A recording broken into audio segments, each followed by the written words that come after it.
sedikit riset lah gitu ya. Nah, Mas Radim juga sampai ke detail-detailnya deh. Jadi sampai ngebuat satgasnya lah untuk ruang lingkup ini ya, untuk ruang lingkup kampus gitu. Jadi satgasnya teh fungsinya untuk melindungi korban, terus teh merekomendasi sanksi untuk tersangka. Ketiga teh untuk memonitoring. Jadi benar-benar aman lah si korban gitu. Oh, jadi kayak di apa ya, kayak di rehab. Nah, kayak di rehab itu pasti ada yang kayak gitu. Sempat dengar juga podcast yang di Om Deddy kan ada ya, Mas Radim sama Mbak Lucinta Laura. Cinta Laura. Kok cuma cinta sih? Maaf salah maaf ya. Kebetulan juga ini saya juga mau minta maaf agak sedikit kalau suaranya agak bindeng. Saya sedikit lagi agak tidak enak badan ya teman-teman. Kalau misalnya ada suara batuk, kalau itu ya mohon maaf lah gitu ya. Sedikit tidak enak badan. Cuma kalau misalnya tadi nggak apa sih? Satgas. Wah, itu luar biasa sih terobosannya. Gitu. Jadi kayak misalnya pertama kita simulasikan mungkin kerja satgas ini. Orang awam mensimulasikan gitu. Misalnya satgas ini kan nangkep orangnya. Misalnya ada yang laporan, "Bang, ini saya kena pelecehan seksual." Oke, ditinjau. Ternyata si satgas ini menemukan bahwa emang ada pelecehan seksual. Orangnya kan lanjutnya mungkin ditangkap, dihukumi. Tidak sampai di situ si satgas ini kan langsung rekomendasi merekomendasi sanksi udah. Terus yang melindungi si korbannya merehabnya gitu. Jadi nggak takut diancam gimana gitu segala macam. Terus ada ini sih, orang mau lebih ke poinnya tuh, lebih yang paling pentingnya tuh kayak rehab si korbannya. Karena kan itu mah udah masalah psikis. Kalau udah masalahnya ke psikis kan agak susah ininya apa sih, diobatinya agak susah. Karena kan kalau misalnya orangnya ya udah deh kita kena pelecehan seksual ya udahlah gitu kan, tapi kan ada beberapa orang yang jatuhnya nanti ke depresi. Dan belum lagi bukan depresi saja, yang lebih parahnya lagi kan ibu-ibu yang suka nongkrong di tukang sayur di kita kan, wah ini bener kata si perkosa jadi ini anaknya si ibu jeng bisa aja jeng nih si ibu, anaknya si ibu ini kena pelecehan seksual dan segala macam kan, dari mulut ke mulut kan jadi apa ya, kayak social punishment gitu kan. Jadi padahal si korbannya nggak salah gitu. Tapi kan jadi kena mentalnya teh dua kali. Pertama kena pelecehan seksual, terus yang ke malu diomongin sama tetangga gitu. Jadi harusnya mungkin ini mah sedikit saran lah. Jadi si satgasnya ini tambahin lagi poinnya. Jadi mengkoordinir wilayah sekitar orang korban ini agar tidak ngomongin si korban. Nah, bisa. Jadi tambahan lah gitu. Jadi sudah direhab kan percuma tuh. Sudah direhab, orangnya mentalnya sudah beres. Begitu terjun lagi ke masyarakat, tiba-tiba diomongin sama tetangga, "Oh, kamu yang kena pelecehan seksual kemarin." Kan si korban kan langsung waduh, jadi ingat kembali si momen-momen itu gitu. Jadi mungkin ini sedikit saran kalau misalnya Mas dari mendengarkan. Jadi tolong yang lebih bahayanya Mas si masyarakatnya sih yang harus dikoordinir, kan agak bahaya gitu. Karena ini juga balik lagi gitu, bukan cuman Mas Nadim dan Satgas doang gitu yang harus menjalankan aturan gitu. Semua elemen masyarakat lah harus ikut serta lah. Karena bahaya anjing predator mah sumpah. Ya anggaplah orang nanti Mas di depan nanti pas nikah gitu punya anak, digituin kan anjing nyari hatena kumaha lah gitu. Sama kita diurus dengan baik, dikasih makan, diberi pendidikan yang mengenyam pendidikan yang bagus. Bang, sama predator bajingan itu di cuy deh. Sangeuna anjing. Nah, orang pingin bahas ieu deh, seru di masih seputar ieu lah. Nah, tadi kan orang juga nyinggung tentang apa sih tadi melegalkan seksual. Nah, menurut orang sih, setahu orang Indonesia teh sudah mengilegalkan atau dalam artian sudah melarang kebebasan seksual lah. Jadi seksual bebas gitu. Nah, jadi sebenarnya Indonesia tuh udah ada perangkat hukumnya nih kayak melegalkan seksual teh, kayak contohnya lah kita simulasikan, jadi ada Satpol PP yang apa sih, ngerazia hotel, ngerazia dugem atau sebagainya, tempat-tempat yang lain, itu kan udah termasuk pelarangan seksual yang bebas gitu. Nah, yang lagi ramenya teh, Mas Dadi melegalkan bebas, aduh yang jadi publicity kebebasan seksual gitu, nanti seksual bebas sih, kebebasan seksual bebas lah gitu, pergaulan bebas atau ke pergaulan bebas lagi lah gitu. Bebas. Padahal mah sudah ada, karena kalau kata siapa sih yang cewek tuh yang di MLI itu yang jago hukum, yang logikanya mantap, si Mbak cewek Mbak siapa sih yang namanya? lulusan UI kalau nggak salah. Aku lupa tuh Mbak, mohon maaf ya saya lupa nama Anda, cuma saya suka nonton Anda di MLI gitu. Ternyata Supaya kan iyalah dia menjelaskannya keren, orang nonton lah sedikit. Jadi kalau kata dia gitu kan, dia ngerti hukum lah gitu. Kok aneh ya cina orang-orang Indonesia menganggap Mas Nadiem itu melegalkan kebebasan seksual, padahal kalau kita ngambil gitu. kalau kita ngelihat dari hukum yang sudah ada pada zaman dulu harus dihapuskan ketika mau melegalkan kebebasan seksual. Jadi kan nggak bisa seakan-akan Mas Nadiem melegalkan saat padahal di sisi lain sudah diilegalkan nih. Jadi harus ada hukum yang baru gitu yang diperbarui lah hukumnya. Nah itu yang kata orang tadi, jadi orang Indonesia ini entah kenapa lah ya, kayaknya literasi bukunya kurang. Jadi memaham, kalau kata Bang Coki yang sekarang lagi direhab,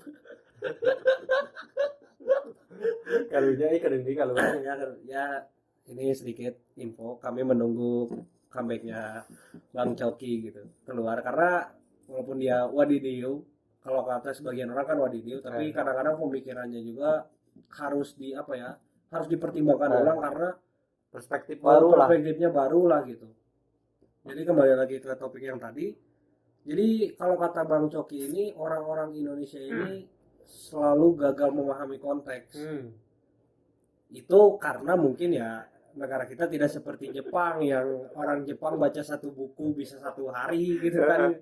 Contohnya kayak kita yang kita ngobrol di Pemkot ini, orang-orang ini contoh lah, kita baru belajar 2 tahun sudah mengharam-haramkan ustadz yang udah belajar 10 tahun kan anjing udah gitu kayak gitu. Gila gitu, kayak misalnya gambarnya sedikit teman-teman, ini saya koreksi kalian semua ya yang suka mengbabi-babi dokter yang sekarang menangin COVID atau apalah sekarang gitu. Simulasinya gampang lah, misalnya dokter ini belajar tentang virus misalnya 10 tahun lebih lah, malah 10 tahun lebih lah, makanya dia bisa dapat prof, DR dan segala macam gelarnya gitu, 10 tahun lebih lah kira-kira.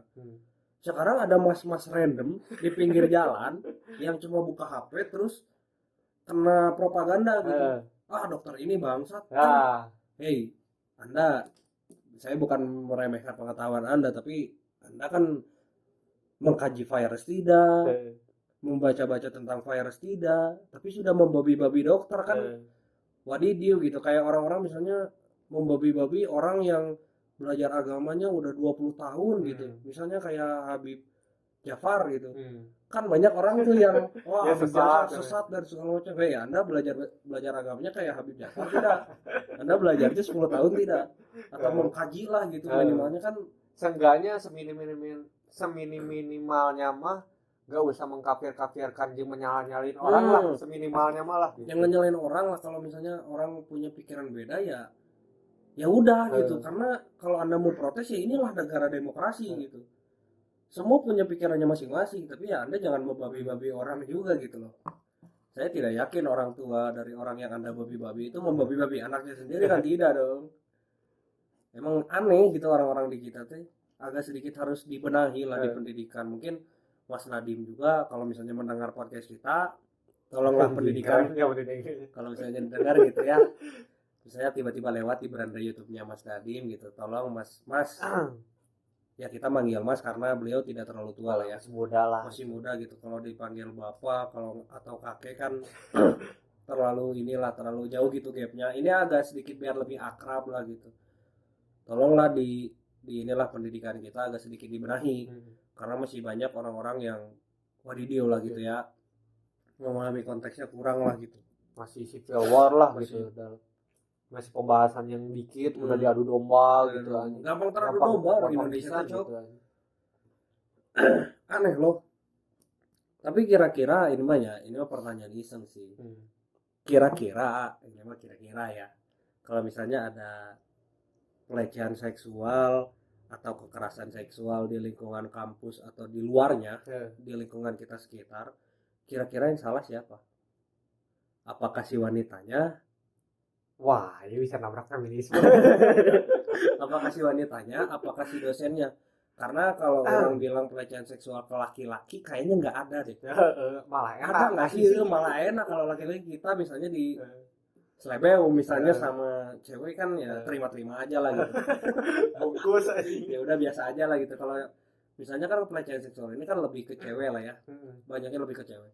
Kira-kira ini mah kira-kira siapa yang salah menurut Firly? Apakah dosennya? Apakah si wanitanya? Situasi sih harus lihat situasi lah ya. Situasi.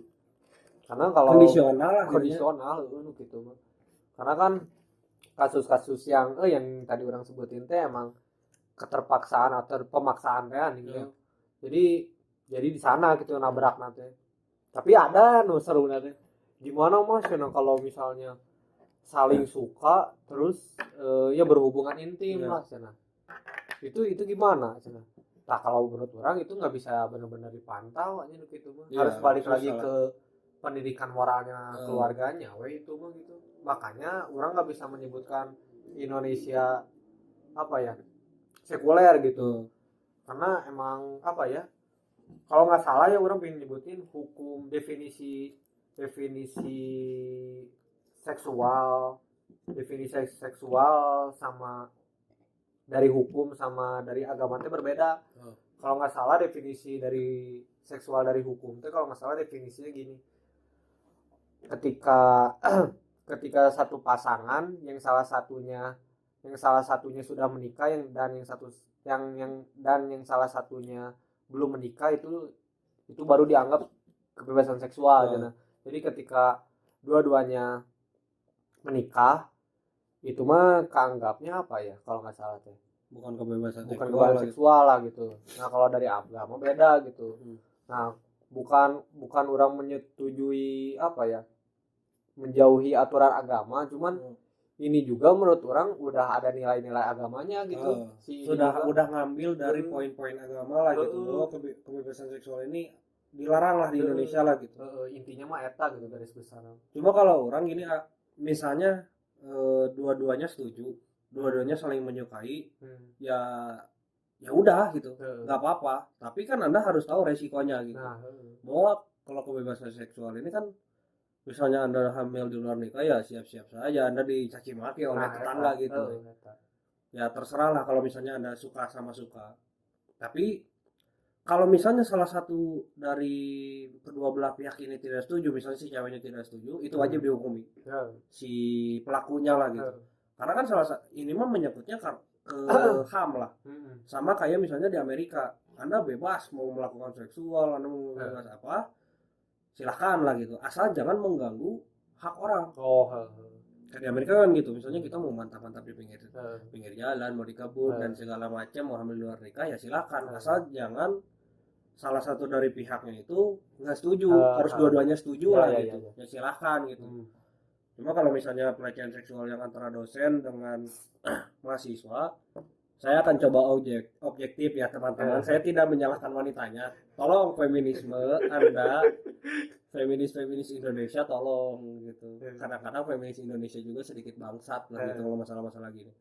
Jadi misalnya kita buat simulasinya lah. Dua kemungkinan. Misalnya ceweknya dihijab, tertutup lah auratnya lah gitu. Terus ada dosennya yang bangsat, melakukan pelecehan seksual. Yang salah pelaku. Karena sagnenya tidak bisa ditahan. Berarti emang dia memiliki kelainan seksual yang fetisnya agak sedikit wadidiu. Tapi kita akan buat simulasi kedua. Kalau misalnya ceweknya setelannya celana pendek, celana pendek, baju-baju ketat Hmm. yang memamerkan keindahan buah dadanya misalnya. Tapi itu juga saya tidak bisa menyalahkan ceweknya karena pakaian-pakaian seperti itu kan dari barat, di Indonesia sudah mulai masuk. Ya coba aja Anda kalau misalnya orang-orang Indonesia ke mall. Kan banyak tuh kemarin aja kita ke BEC bodas shopping. Anjing kita bisa kenal loh itu. aduh anjing Iya loh. bayar biasa sama Jadi bisa ada dua kemungkinan lah. Pertama dosennya bisa salah yang tadi saya gambarkan, kedua bisa ceweknya yang salah. Karena orang nggak yakin sih di Indonesia ada aturannya nggak sih berpakaian, nggak ada lah ya. nggak ada Bebas-bebas aja. Cuma kan kalau di kita kan dilarang. lebih ke ini paling kalau menurut nama kadap nih deh. Kita kan adabnya dari zaman VOC kan tidak ada itu baju-baju yang wadidiu nggak ada. Yang baju-baju kurang bahan itu kan nggak ada di kita. Ya bisa aja Anda salah tempat. Saya tidak menyalahkan pakaian Anda, cuma salah tempat aja. Kalau misalnya Anda pakai baju-baju itu di Amerika, ya sudah jelas Anda tidak akan diapa-apain. Cuma kalau di Indonesia kan banyak predator-predator bajingan. Banyak orang-orang yang kepalanya tuh isinya tuh cuma Pornhub gitu loh. Kan ada orang-orang kayak gitu. Isinya tuh cuma Pornhub, XNXX, Xvideos gitu kan. Jadi tidak salah Anda mau pakaian gitu, cuma yang salah itu tempatnya. Anda kalau mau pakai baju-baju gitu silahkan di Amerika, silahkan atau di Rusia lah, di mana lah gitu. Jangan di Indonesia, karena di Indonesia ya itu tadi manusia-manusianya pikirannya Pornhub, dianggapnya ini ya public agent, Benar. gitu loh. Jadi benar sih ada orang setuju tentang ya orang juga mencoba objektif lah, tadi kan sebebeakan gitu ya, nyerang feminisme gitu. Nah, orang di sisinya emang sih laki-laki juga, jadi ada riset 70% orang yang kena pemerkosaan di jalan ataupun dimanapun, 70% orang yang sudah memakai hijab. Ya. 70% anjing iya bermanana gitu, orang rada liar gitu, apakah itu propaganda, apakah manipulasi data atau sebagainya gitu, orang nggak tahu gitu. Nah 30%-nya orang-orang yang terbuka lah gitu. Nah ternyata orang-orang ini mah Om Deddy kalau nggak salah yang ngomong, ternyata Ima emang benar kata Dewa, Ima harus balik lagi ke pemikirannya orang-orang. Kayak Om Deddy ngomong kayak gini, langsung belak-belakan ke siapa, di Narkendi ke siapa gitu, pokoknya yang datang ke podcastnya pakai pakaian yang terbuka lah. Wadidiu lah. Wadidiu ngomong gini, gua jujur, gua sange sama lu, tapi secara perilaku gua nggak dilaksanain. Itu. Jadi tahap pertamanya harus orang tahan gitu. Harus ya balik lagi ke orangnya, harus bisa nahan. Ya anjing agak aneh sih. Ya kita kan laki-laki. Wajar lah ya, siapa yang tidak sagne melihat wanita menggunakan itu, laki-laki mana lah. Orang nggak mungkin lah kalau laki-laki nggak sagne ngelihat itulah gitu. Nggak normal malah kalau itu. Kalau Anda misalnya lah ada laki-laki tiba-tiba sagne melihat laki-laki lagi di gym gitu kan, itu kan aneh. Anjing gila, itu lebih gila, anjing lebih aneh. Ya saya sedikit menyinggung orang-orang LGBT gitu ya. Karena tidak mengerti ya. Anda agak sedikit aneh lah gitu.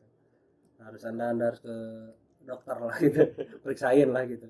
Kalau misalnya laki-laki yang sampai melihat laki-laki lagi nge-gym gitu. Kalau misalnya laki-laki ngelihat cewek yang pakai baju wadidiu sagne ya normal lah. Laki-laki lah emang. Cuma secara perilaku. Cuma Anda balik lagi, kita mau melakukan pemerkosaan atau tidak. Kalau kita berdua kan sudah sepakat, bahkan penonton-penonton kita ini yang ada 2000 ini sepakat gitu bahwa kita tidak akan melakukan pemerkosaan. Kasar nama lebih baik pip di kamar mandi. Benar nggak sih? Gitu. Nah, udah ada media lah, saran gitu, ketahuan dong. Hey, Reina gitu. Reina itu teman bercanda ya, kita tidak pernah. Nggak pernah orang juga. Ya mungkin nanti lah. Kali Ya kembali lagi seperti yang Om Deddy bilang, Orang setuju itu, orang benar-benar setuju dengan itu. Apakah kita akan melakukan atau tidak? Kalau melakukan